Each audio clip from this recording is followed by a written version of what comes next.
Monsieur le maire, monsieur le conseiller exécutif, monsieur le sous-préfet, monsieur le représentant du président de Cap-Nord, madame la présidente de Contact Entreprise, mesdames et messieurs les élus, madame et monsieur le conférencier de ce soir, merci monsieur le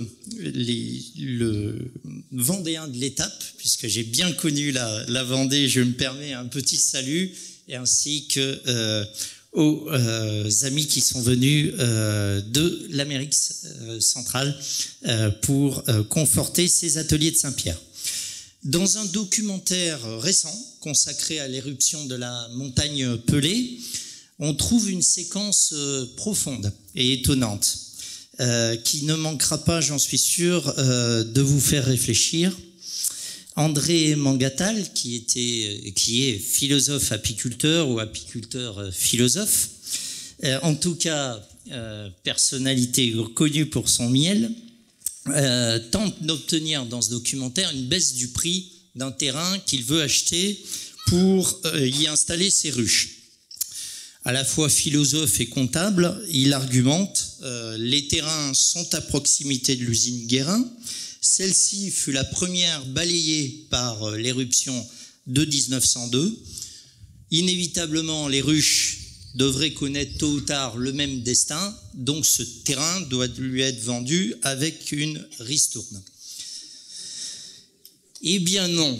Stoïque, le vendeur se contente d'un haussement d'épaule et renvoie le professeur de philosophie, si je puis dire, assez manuel, et en citant Épictète, au premier chef, il dit « Il y a des choses qui ne dépendent pas de nous. Une éruption péléenne en fait partie. » Si je me permets de raconter cette anecdote, c'est que, incontestablement, le drame de 1902 confère à Saint-Pierre une profondeur d'âme, une spécificité particulière, bien sûr à Saint-Pierre et à ses habitants. C'est pourquoi il n'y est pas finalement étonnant d'y rencontrer Michel Onfray, dont le dernier ouvrage, le centième ouvrage, Sagesse, est sous-titré « Savoir-vivre au pied d'un volcan ». C'est sans doute un pur hasard.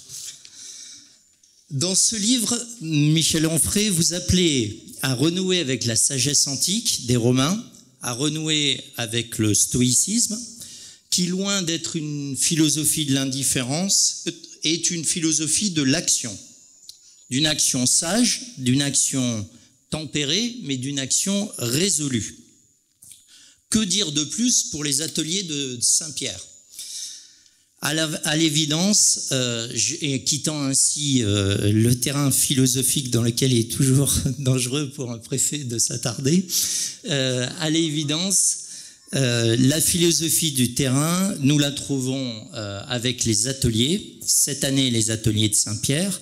Monsieur le maire, je vous entendais récemment dire à la radio « On ne va pas attendre la prochaine éruption pour reconstruire la ville ». C'est une philosophie d'action.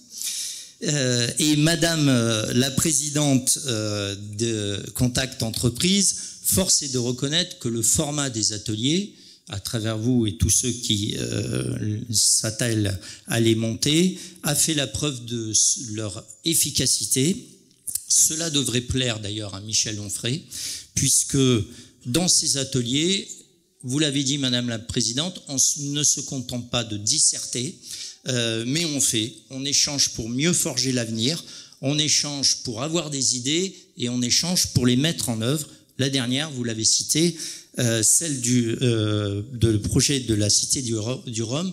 Nous nous réunissions encore récemment, tous autour de la table, dans une diversité de représentations politiques que je vois rarement, il faut le reconnaître, et vous l'avez souligné, monsieur le conseiller exécutif, en Martinique. Donc voilà, les ateliers ont fait la preuve de leur efficacité, et je suis sûr qu'il en sera de même pour Saint-Pierre.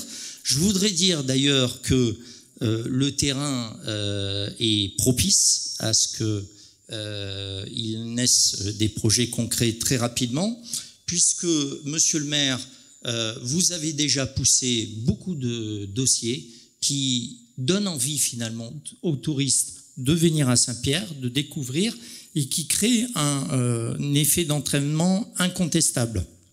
C'est vrai de la rénovation de la cathédrale, c'est vrai de la mise en place du centre d'interprétation du patrimoine qui est lié au label de ville d'art et d'histoire. Ce label était un peu tombé en désuétude. Vous avez par votre énergie, je me permets d'y associer tous ceux qui vous ont appuyé, et aussi je voudrais le souligner, le sous-préfet de Saint-Pierre qui s'est impliqué. Vous avez fait en sorte que le ministère de la Culture donne son accord l'année dernière pour que la ville ait à nouveau ce label, et ce sera incontestablement un point d'attraction pour tous les projets que vous portez. J'ai le plaisir, c'est l'occasion, elle m'y a autorisé parce qu'elle a signé les lettres aujourd'hui, de vous dire que la ministre des Outre-mer, comme elle s'y était engagée, comme le président de la République s'y était engagé, continue à soutenir Saint-Pierre. Le centre d'interprétation de l'art et du patrimoine bénéficiera de près d'1 million d'euros de subventions de l'État. Les ruines du Figuier, qui presque une verrue dans les ruines de Saint-Pierre, qui appartenaient à l'État, seront, entre guillemets, remises en état pour des ruines par un effort exceptionnel de l'État qui dépassera les 1 million d'euros aussi, et seront ainsi rétrocédées en bon état pour des ruines à la ville de Saint-Pierre. Ce sont là des choses extrêmement concrètes. Vous vous êtes battu, je dois le dire, monsieur le maire. Il m'a quasiment appelé tous les jours ces derniers temps pour être sûr que l'on puisse annoncer ça au moment des ateliers de Saint-Pierre. Et je suis vraiment très heureux de porter ainsi la parole de la ministre avec ses écrits, avant ses écrits qui vont vous parvenir. Je voudrais souligner aussi que parmi les projets importants, il y a celui porté par Cap Nord. Son représentant est présent ce soir. La zone de mouillage organisée, mais obligatoire aussi d'ailleurs. Le haut, il vaut pour les deux. Permettra effectivement d'accueillir dans de meilleures conditions, notamment les plaisanciers, mais aussi les croisiéristes, que nous avons eu en masse l'année dernière, un peu moins cette année, mais quand même, ils étaient présents en nombre significatif.